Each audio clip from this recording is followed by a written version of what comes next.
paz do Senhor. Estamos dando início à nossa lição de número 4 da nossa Escola Bíblica Dominical. O título da nossa lição, Promessa e Obediência.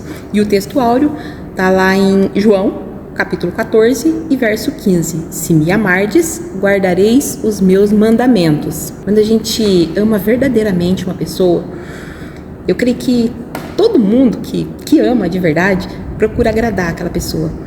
Se interessa em saber o que aquela pessoa gosta, o que vai deixar ela aborrecida, o que vai fazer ela ficar feliz. E então, a partir daí, a gente sempre toma uma atitude para satisfazer, né? Toma uma atitude que não vai deixar entristecer aquela pessoa. E com certeza, quando a gente ama verdadeiramente, a gente vai procurar agradar essa pessoa de todas as formas. E é isso aqui que Jesus está falando. Se você me ama, você vai me agradar.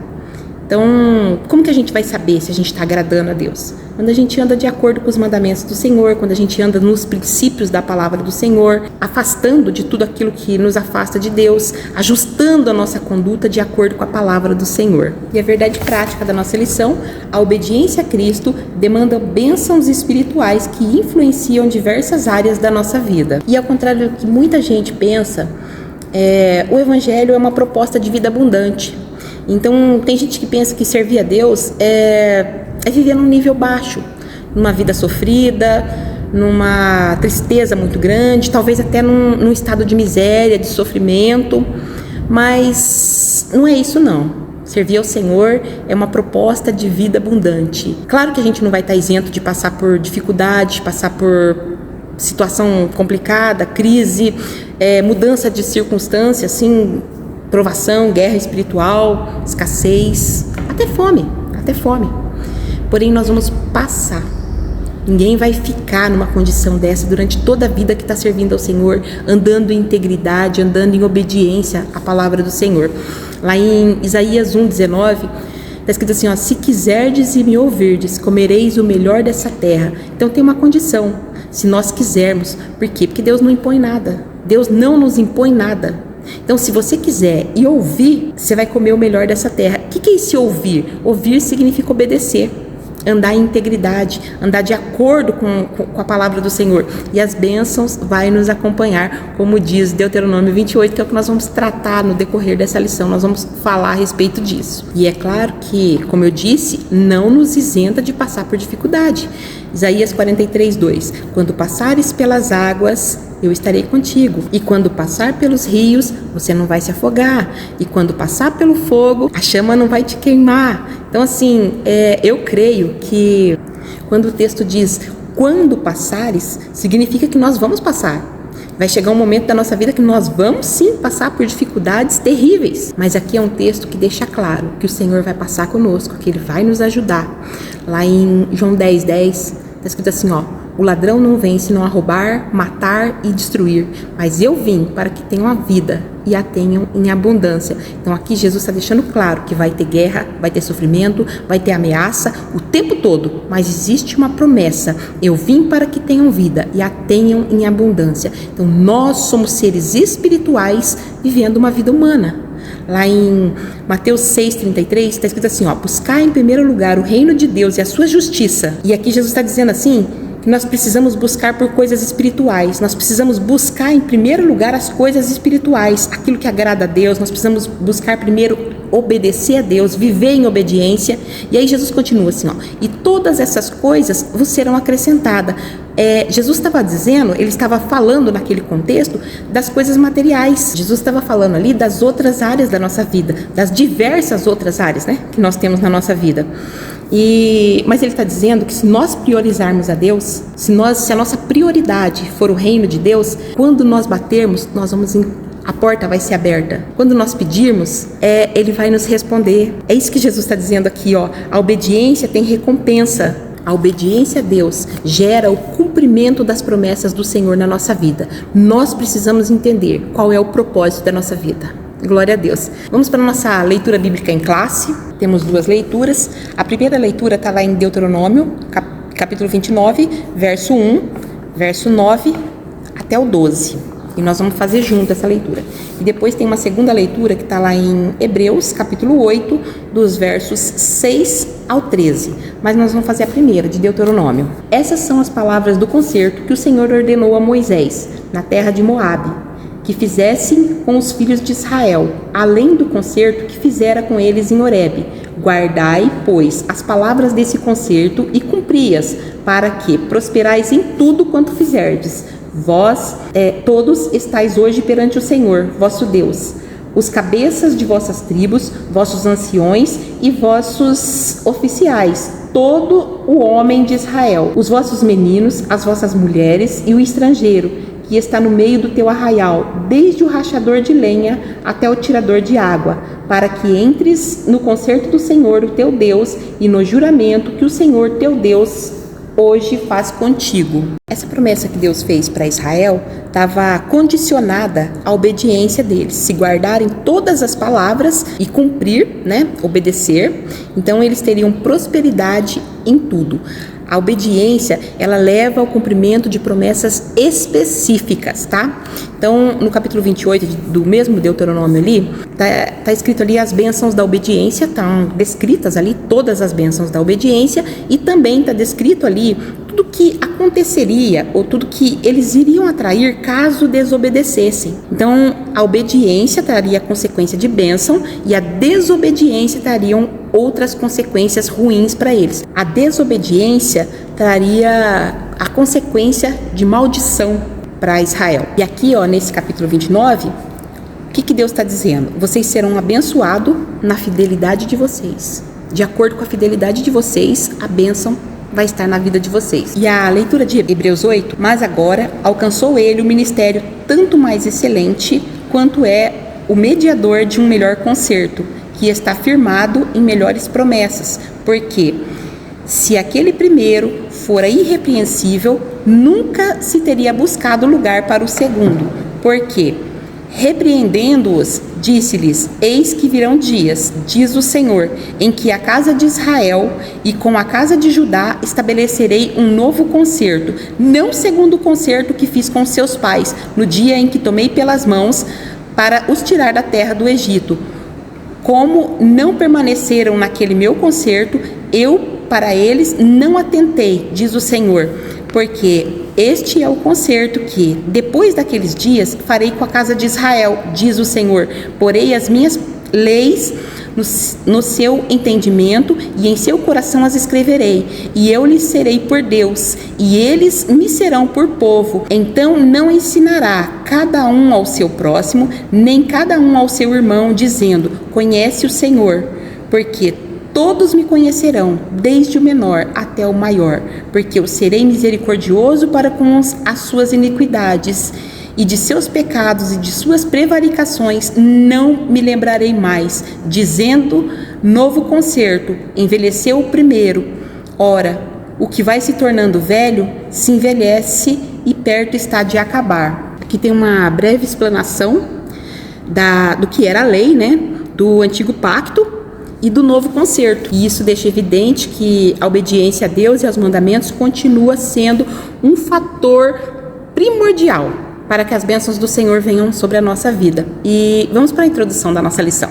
A Bíblia apresenta apenas uma relação entre promessa e obediência. Ao longo das Escrituras, percebemos que a obediência é um princípio divino que não caducou no Novo Testamento. Ela continua sendo requerida pelo nosso Senhor para vivermos promessas específicas de Deus nesse mundo.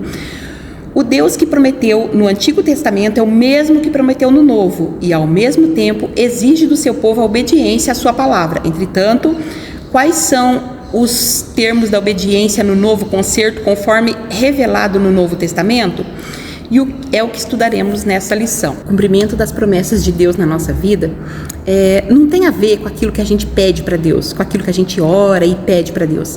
Tem mais a ver com aquilo que Deus pede para nós, com aquela vida de integridade que Deus requer de nós. Então, com a nossa capacidade de obedecer, com a nossa capacidade de se entregar. É mais ou menos assim, o nosso alfabeto é A, B, C, D.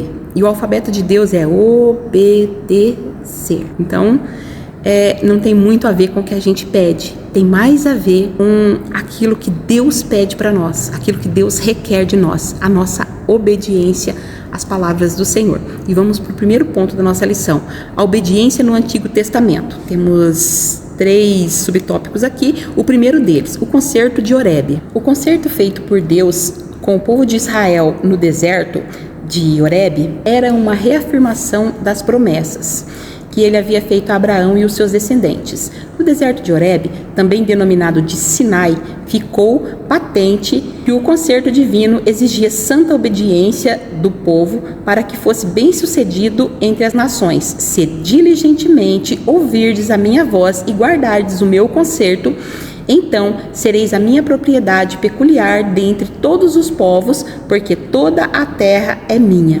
Pela santa obediência, o seu povo seria um reino sacerdotal, um povo santo. A nação de Israel deveria obedecer os mandamentos do Senhor para viver as promessas em toda a sua peregrinação no deserto. O ser humano, ele nunca vai esquecer das promessas que Deus faz. Ele sempre vai lembrar que Deus prometeu, mas vai ter uma dificuldade enorme para obedecer. Em toda a palavra de Deus, fica evidente que existe uma necessidade muito grande de santificação, separação, santidade, uma necessidade de não fazer aliança com o pecado, de sair do pecado e viver uma vida separada do pecado. Essa separação do pecado é não viver conforme o mundo anda, não andar conforme o mundo anda, não viver na conduta do mundo, não se contaminar, não trazer as coisas do mundo para o meio do povo de Deus, para o meio das nossas práticas, para o meio da igreja do Senhor. E santificação, ela é separação.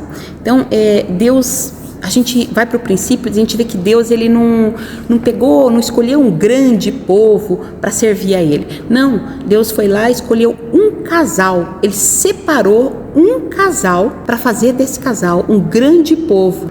E Deus faz promessas incríveis para esse casal. E a única condição que Deus impõe é a santidade. A única condição que Deus impõe é a integridade, é a separação, a obediência. Deus diz para Abraão: ande na minha presença e seja íntegro. E quando nós decidimos, porque Deus ele é esse Deus que nos dá o poder de decisão, se a gente quer andar com Ele, se a gente quer servir a Ele, se a gente não quer. Então Deus é um Deus que respeita as nossas decisões. Então, a partir do momento que a gente vem a andar com Deus, passa a andar com o Senhor, o mínimo que a gente pode fazer, o mínimo que a gente deve fazer, é obedecer a Deus. Mesmo que a pessoa esteja ali na igreja e ela diz assim: eu não quero ser obreiro, eu não quero ter nenhum compromisso, nenhum cargo na igreja, eu quero só ir para o céu mesmo. Eu quero partir do princípio que a salvação é individual, cada um vai responder por si. Então eu não quero cantar, eu não quero me envolver com nenhuma área, Mas essa pessoa, para ir para o céu, precisa obedecer. Ainda aquela pessoa que antigamente algum tempo atrás dizia, era um membro de banco, Hoje as igrejas nem tem mais banco, são tudo cadeira. Então, nem membro de banco, Mas mesmo assim, mesmo que você tomar essa decisão de ser ali da igreja só, sem nenhum cargo, sem nenhuma posição, o princípio é a obediência. E o segundo subtópico, o concerto nas campinas de Moabe. Muitos anos se passaram depois do concerto de Horebe, e a maioria dos peregrinos haviam perecido no deserto. Então Moisés reuniu novamente o povo, agora nas campinas de Moabe, pois mais uma nova geração estava prestes a entrar na terra prometida. Estas são as palavras do concerto que o Senhor ordenou a Moisés na terra de Moabe, que fizeste com os filhos de Israel, além do concerto que fizera em Horebe. A exposição básica desse concerto pode ser vista em Deuteronômio 4, dos capítulos 4 até o capítulo 26, bem como sua ênfase nas bênçãos e maldições dos capítulos 27 a 30 do mesmo livro. Tudo nesse concerto dependeria da fidelidade do povo de Israel aos mandamentos divinos. Aqui, a primeira geração, o povo que foi tirado do Egito, já tinha tombado no deserto. E estava ali, o que ia tomar posse da terra prometida era a nova geração, os filhos desses israelitas que saíram lá do Egito. Esses novos israelitas, essa nova geração, ela não tinha visto os milagres, porque tinha nascido lá, no deserto. Então, Deus precisava passar para eles, para essa nova geração, toda a lei, que eles precisavam fazer, o que eles tinham que, toda a obediência que eles tinham que se manter nessa terra prometida, na nova terra, para eles poder se manter lá. Porque o interesse de Deus não era só a conquista da terra, eles vão conquistar a terra, não, mas era a permanência deles na terra, que eles se estabelecessem nessa terra. Então, para eles se estabelecer nessa terra, tinha muita coisa que eles não podiam fazer. É especial porque as pessoas que moravam naquela terra, a Bíblia vai dizer que a terra estava vomitando aqueles habitantes, tamanha os atos de crueldade, de maldade e de pecado que existia no meio daquele povo. E aquelas leis iam impedir que o povo de Deus se misturasse com aquele povo e começasse a trazer aquelas práticas para o meio do povo de Deus. Infelizmente, foi isso que aconteceu. Mas não era isso que o plano de Deus, o plano original de Deus para aquele povo, quando ele passou aquela lei para aquele povo, era que eles se mantivessem fiel e obedientes à lei, para que eles não trouxessem contaminação e aquelas práticas para o meio do povo. E às vezes tem gente que pensa que o que Deus deu foi apenas 10 mandamentos para Moisés. Na verdade, são cerca de 613 mandamentos que o povo deveria cumprir. E por que tudo isso? Porque Deus não abre mão da santidade de ninguém. A nossa vida precisa ser pautada na santidade. Nós precisamos ser obedientes. A principal exigência de Deus é a nossa obediência. Eu creio que todos nós queremos uma vida de bênção, de livramento, de cuidado de Deus. Eu creio que isso é o principal na nossa vida, é o cuidado de Deus, o zelo de Deus para a nossa vida, para com a nossa vida, para com os nossos. Mas para isso Deus requer de nós a santificação, a separação do pecado. Cabe a nós transferir para essa nova geração dos nossos aqui a necessidade de viver uma vida separada do pecado. Ainda que hoje tudo tá relativo, tudo é relativo. Pessoas não consideram mais o pecado como pecado, o erro como erro, mas cabe a nós buscar no nosso manual de fé e conduta, a nossa Bíblia Sagrada, aquilo que agrada a Deus, aquilo que aborrece o Senhor, e ensinar para essa nova geração, para que não se perca. Que Deus nos ajude a nos manter em obediência, para poder desfrutar das bênçãos do Senhor. Que Deus nos ajude a transmitir isso para a nossa descendência, para que a nossa descendência venha a ser uma descendência abençoada pelo Senhor. E vamos para o nosso terceiro subtópico, as promessas provenientes da obediência. O concerto de Moabe mostra uma lista de promessas que seriam proferidas no Monte Gerizim.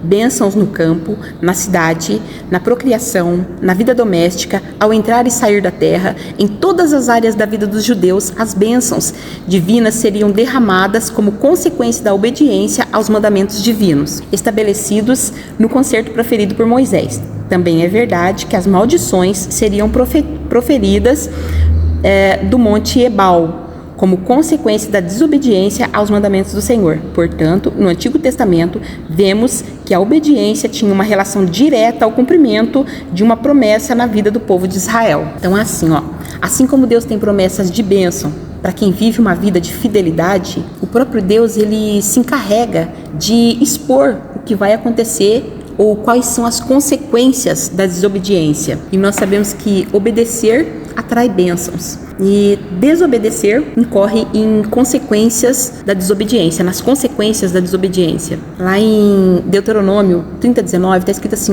hoje eu invoco os céus e a terra como testemunha contra vocês, de que coloquei diante de vocês a vida e a morte, a bênção e a maldição. Agora escolham a vida para que vocês e os seus filhos vivam. Então Deus está avisando, cabe a cada um a decisão, porque ambas as decisões têm consequências, né? Se decidir obedecer, as bênçãos vão acompanhar. Se decidir não obedecer, a consequência da desobediência também virá. A obediência traz paz, cuidado, prosperidade, livramento. Deus cuida de nós em todas as áreas da nossa vida. Essa é uma promessa do Senhor para quem é obediente. Na nossa primeira aula, nós estudamos que Deus vela sobre a sua palavra para cumprir. E isso tanto para as bênçãos como para as consequências da desobediência, tanto para as bênçãos da obediência como para as consequências da desobediência. Existe uma lei que é a lei da semeadura e da colheita, nós vamos colher os resultados de acordo com a nossa conduta. Sempre, seja ela boa ou seja ela ruim, nós sempre vamos colher os resultados da nossa conduta. E quando a gente avisa, ou a gente fala, não é para amaldiçoar alguém ou para dizer, não, até porque ninguém vai colher diferente daquilo que planta. Nenhuma colheita vai ser diferente do plantio. Nenhuma consequência vai ser diferente dos atos praticados. Então, que nós sejamos obedientes para que nós possamos ser participantes das bênçãos do Senhor na nossa vida. O segundo ponto da nossa lição aqui, a obediência no Novo Testamento. Nós temos aqui também 3 subtópicos e o primeiro deles, um novo concerto. Hebreus 8 apresenta aspectos do antigo concerto, mostrando o quanto eles apontam para um perfeito ministério do Senhor Jesus. Ali, vemos que o relacionamento entre Deus e o seu povo se dava por meio de uma fé manifesta pela obediência aos mandamentos da lei e a observação ao sistema de sacrifício do Antigo Testamento. Contudo, o profeta Jeremias profetizou que chegaria o tempo em que Deus instituiria um novo pacto e a sua lei se estabeleceria no coração de cada pessoa, no interior de cada pessoa, isso é, no coração. Mas esse é o concerto que farei com a casa de Israel. Depois daqueles dias, diz o Senhor, porei a minha lei no seu interior e a escreverei no seu coração, e eu serei o seu Deus, e eles serão o meu povo. Nós sabemos que as leis do Senhor, os 10 mandamentos, né? As leis foram escritas em tábuas. E Moisés, quando ele desce do monte com aquelas tábuas, o povo está ali se corrompendo, adorando um bezerro de ouro. E Moisés, ele, numa revolta, ele joga aquelas tábuas no chão e acaba quebrando, né, as tábuas. E Moisés, ele providencia as tábuas para ser escrita. Então passa-se a lei de Moisés, porque as leis são estabelecidas através de Moisés, então são as leis de Moisés. E nessas leis de Moisés incluía sacrifícios anuais para perdão dos pecados. Era assim, não era exatamente o perdão, né? Porque dali um ano teria que renovar esse sacrifício novamente. Mas daí Deus vem e fala para Jeremias que ia ter um novo concerto e que as leis não iam ser mais escritas em tábuas, não seria mais a lei de Moisés, mas seriam leis no coração do homem, né?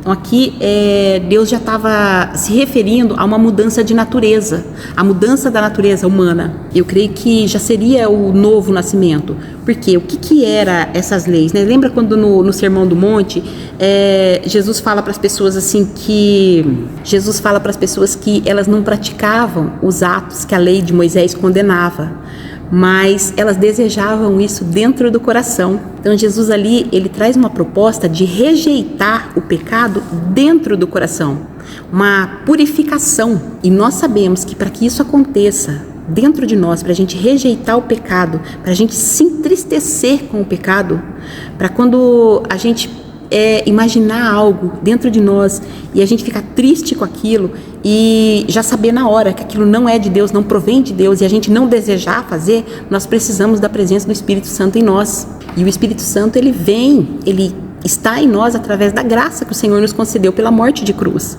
pelo sangue que ele derramou para perdão dos nossos pecados, para remissão de fato dos nossos pecados. Quando Jesus diz está consumado, quando na cruz, né, ele brada está consumado, ali Jesus está dizendo que nós estamos livres da culpa, nós estamos livres da condenação, nós estamos livres de pecado, e nós estamos livres também para não pecar.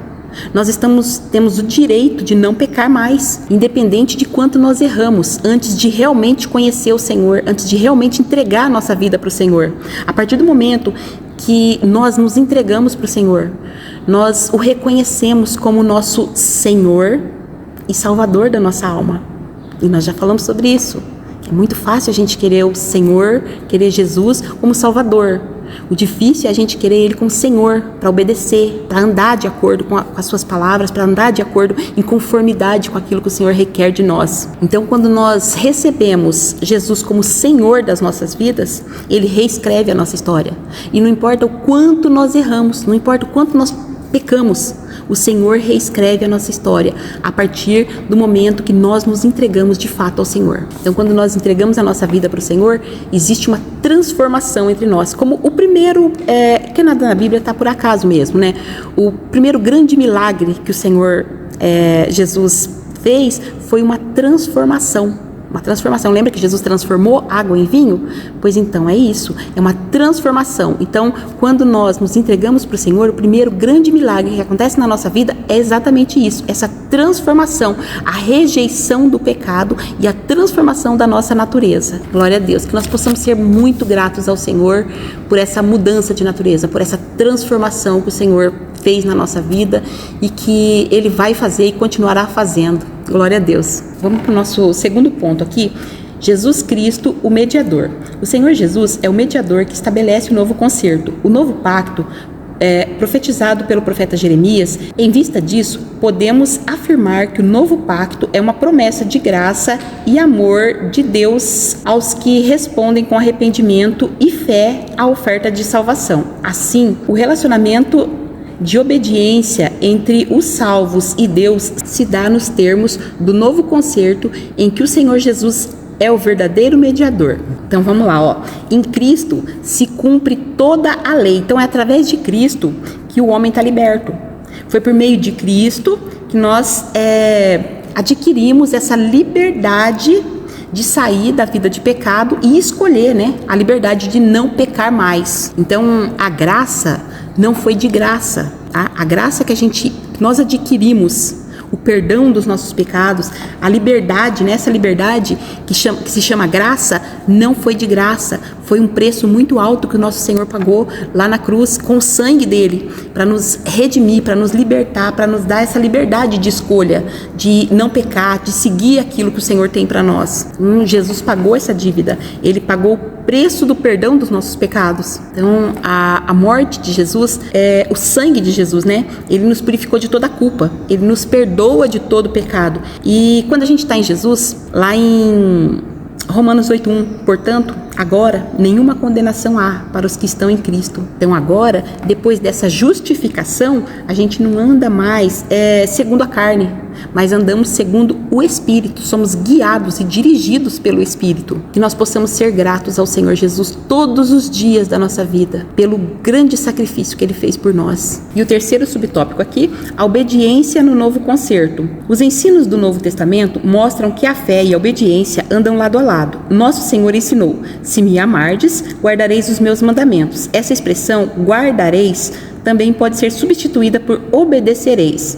Isso significa que o nosso amor pelo Salvador, que foi primeiramente obediente ao Pai, não se pode ser apenas de palavras, mas em atos de obediência. Dessa forma, podemos desfrutar de bênçãos espirituais provenientes de uma vida de obediência a Deus e a sua palavra. Nós somos exatamente o que os nossos atos dizem que nós somos. Os nossos frutos respondem por nós. Nós vamos produzir frutos de acordo com a nossa natureza. Exatamente isso. Nós somos as nossas atitudes, né? Então não adianta a gente falar que ama e não demonstrar esse amor. Os nossos atos mostram exatamente quem nós somos. Lembra de Pedro? Pedro, tu me amas? E Pedro diz: sim, Senhor.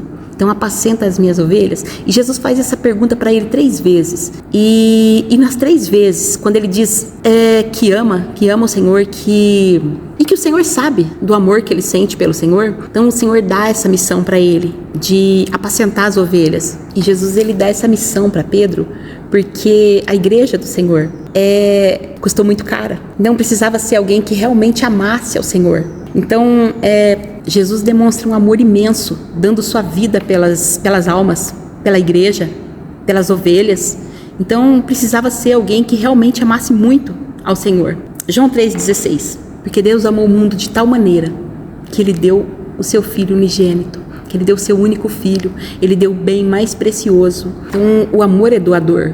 E nós só vamos demonstrar amor doando, se entregando, obedecendo. Nós precisamos colocar em prática a palavra do Senhor. Tudo aquilo que a gente aprende, nós precisamos colocar em prática.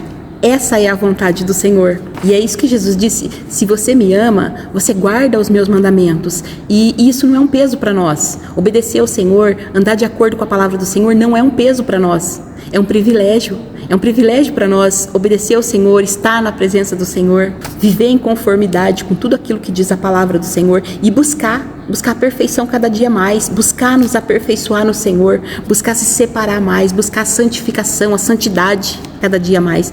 Que nós possamos cada dia mais é estar no Senhor, buscar o Senhor, buscar essa santidade, buscar essa separação, buscar estar no Senhor a cada dia e desfrutar de tudo aquilo que o Senhor tem para nós. Vamos caminhar para o final da nossa lição.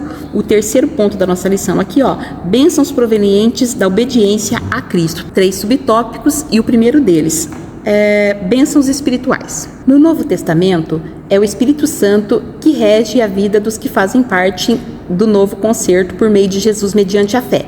Nesse contexto, aprendemos que uma vida de obediência a Cristo mediante a obra do Espírito Santo demanda bênçãos de natureza espiritual que abarcam todas as áreas da vida, porque o reino de Deus não é comida nem bebida, mas justiça, paz e alegria no Espírito Santo. Eu gosto muito daquela frase: quando o espiritual vai bem, todo o resto vai bem. Então, o Evangelho é plenitude. Tem áreas da nossa vida que vai sendo trabalhada. E, como eu já disse, nós passamos por momentos muito difíceis na nossa vida. Todos nós passamos. Não estamos isentos de passar por momentos, por situações difíceis, por situações complicadas. E às vezes a gente para no tempo, às vezes a gente demora para compreender, muitas vezes a gente quer compreender, não dá conta de compreender, demoramos para obedecer ao Senhor. E essa falta de obedecer imediatamente vai atrasando bênçãos do Senhor na nossa vida. E muitas vezes, por conta disso, a gente acaba passando mais tempo do que precisava em determinadas situações, por não compreender o propósito que o Senhor tem em determinada situação. Cada determinada situação que a gente passa, existe um propósito. Então, às vezes a gente não entende, quer entender, e às vezes acaba agindo por conta própria e atrasa esse processo na nossa vida. E nós acabamos passando mais tempo do que deveria numa determinada situação por não entender o propósito. Mas Deus, Ele é tão misericordioso que Ele nos permite passar novamente pela mesma situação para que a gente possa aprender, passar nesse teste e progredir. Por quê? Porque o Evangelho é crescimento, o Evangelho é desenvolvimento. E de fato nós estamos no mundo, mas nós não somos do mundo. Jesus disse assim: no mundo tereis aflições, mas tenham bom ânimo, eu venci o mundo. O justo passa por muitas coisas, muitas situações, muitos desafios. E a Bíblia diz que o justo passa por muitas aflições, mas o Senhor o livra de todas. Se nós andarmos em obediência, em conformidade com a palavra do Senhor, o Senhor vai nos livrar de todas as aflições, de todas as situações. Nós vamos sim enfrentar desafios, mas como disse Paulo, mas em todas essas coisas nós somos mais que vencedores. Então nós precisamos rejeitar aquela ideia de salvos porém tristes. E eu conheço um pastor que diz que tem gente que está indo para o inferno com cara de quem está indo para o céu. E muitas vezes nós estamos indo para o céu com cara de quem está indo para o inferno. Então nós precisamos rejeitar isso na nossa vida. Nós somos as pessoas mais felizes do mundo. O que nós precisamos é obedecer. Obedecer às escrituras do Senhor, obedecer a palavra do Senhor, obedecer a Deus para poder desfrutar dessas gloriosas bênçãos que o Senhor tem para nós. E vamos para o segundo ponto da nossa lição aqui, justiça e paz. Quem obedece a Cristo vive piedosamente em sua presença e em justiça.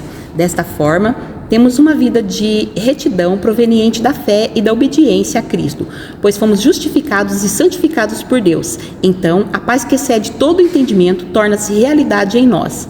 É aquela paz que o Senhor Jesus falou aos seus discípulos: deixo-vos a paz, a minha paz vos dou. Não vou lá dou como o mundo a dá. Não se turbe o vosso coração, nem se atemorize. Assim, a obediência a Cristo gera em nós justiça e paz em meio às turbulências do mundo. E o que é paz? A paz é a ausência da guerra. A paz é uma tranquilidade no espírito. A paz de Cristo é uma certeza de que a gente pode enfrentar qualquer desafio, por mais terrível que seja, qualquer situação, por mais desafiadora que seja, nós podemos enfrentar, na certeza de que o Senhor tem o controle de tudo. Paz é aquilo que Jesus estava sentindo quando ele estava naquele barco com os discípulos no meio daquela tempestade e Jesus estava dormindo tranquilamente. Isso é paz. Essa é a verdadeira paz. Quando tudo está revoltado, está uma revolta imensa, né? Existe coisas toda desajustada, desconcertada e aquela bagunça, mas nós temos a tranquilidade de que o Senhor está cuidando de tudo e que no tempo certo toda aquela bagunça vai se organizar como uma casa que a gente vai preparar para limpar, que tira tudo fora do lugar, bagunça tudo, ergue uma coisa, ergue outra, e depois que está tudo arrumado, organizado, limpo, todas as coisas são colocadas no lugar. Então, essa é a paz que a gente sente, é a certeza de que pode estar a maior desordem, daqui a pouco vai estar tudo limpo e organizado. E nós só podemos ter isso porque nós temos o Espírito Santo habitando em nós. Mas isso também não isenta a gente de se assustar, de se apavorar diante de algumas situações, de ficar... Mas nós nos reposicionamos. Nós vamos para Cristo, nós vamos para o nosso quarto, nós colocamos o nosso joelho no chão, nós oramos ao Senhor, nós colocamos essa situação diante do Senhor. E quando nós levantamos daquela oração, todas as vezes que nós colocamos e depositamos toda a nossa confiança no Senhor, quando a gente se levanta, a situação pode estar do mesmo jeito, mas nós estamos diferente. Então, toda vez que você sentir que tem uma situação que parece que está muito grande, maior do que você, e parece que você vai desanimar, parece que aquilo se reposiciona. Para um tempo, vai lá falar com o Senhor, coloca nas mãos dele e você vai sentir essa paz, esse alívio, essa certeza de que Deus está cuidando de tudo. Que nós possamos confiar no Senhor em todos os momentos da nossa vida, até nos momentos que a gente não entende nada, mas nós estamos em paz. E a gente não entende nem por que está em paz, mas estamos em paz. Essa é a ação do Espírito Santo na minha e na sua vida. Glória a Deus. Último ponto aqui da nossa lição. Alegria no Espírito Santo. A alegria proveniente de uma relação com Cristo é a marca da vida de quem anda na justiça e tem a paz de Cristo. A Bíblia mostra que a alegria é um fruto do Espírito, conforme nos ensina as Escrituras. Esta alegria não está condicionada aos ambientes externos da nossa vida, mas é a consequência de uma vida cheia da presença do Espírito Santo. A presença do Santo Espírito enche-nos de alegria. Lembra do apóstolo Paulo? Alegrai-vos no Senhor. E outra vez vos digo, alegrai-vos. Alegrai-vos sempre no Senhor. E outra vez vos digo, alegrai-vos. Assim como a paz, a nossa alegria também não depende das circunstâncias. A nossa alegria precisa ser contínua. A nossa alegria precisa ser constante. Nós precisamos estar sempre alegres. Sabe por quê? Porque a nossa alegria vem do Senhor. A nossa alegria vem do nosso relacionamento com Deus. A nossa alegria vem do fruto do Espírito, do caráter do Senhor na nossa vida. As pessoas nunca vão entender isso. Por que muitas vezes a gente sofre uma perda tão grande e a gente continua alegre? Por que muitas vezes a gente está passando por uma situação tão difícil, muitas vezes até de dor, de sofrimento, de enfermidade, e nós estamos alegres? Então essa alegria, essa paz, nós só vamos ter a partir do nosso relacionamento com Deus. E quanto mais nós nos relacionamos com Deus, mais nós confiamos nele. E quanto mais nós confiamos nele, mais nós temos certeza de que Ele que vai resolver tudo para nós. É Ele que vai fazer na nossa vida, é Ele que vai nos conduzir até o cumprimento das promessas dele na nossa vida. Mas nós só vamos desfrutar dessa promessa de bênção na nossa vida, de justiça, de paz, de alegria no Espírito, mediante a nossa obediência. Então, se nós queremos as promessas do Senhor sendo materializadas na nossa vida, nós precisamos andar em obediência, nos relacionar com Deus. Que Deus abençoe grandemente a sua vida. Foi um prazer imenso servir.